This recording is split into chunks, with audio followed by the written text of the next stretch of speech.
Ăn thì lâu ăn dêm ra khu ăn trăng thiang mi rua sen na tích su let's on one board relocate kama kano para Taylor Relo becoming boss riding ahead Kay song nang mapakalong that buying right tail knock tim chan diang sang the air mid moon flying she low cutting low swinging cutting in hotel loading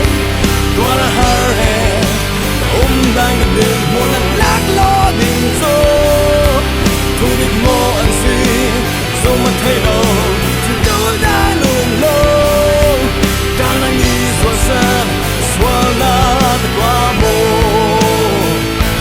Jam Taylor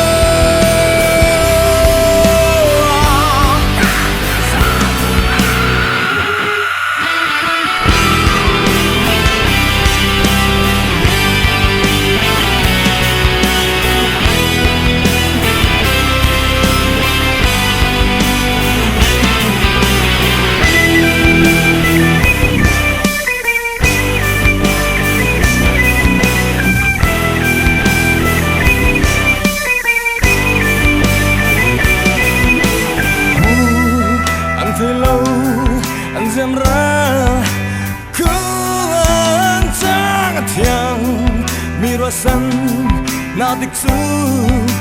let's on what the world relocate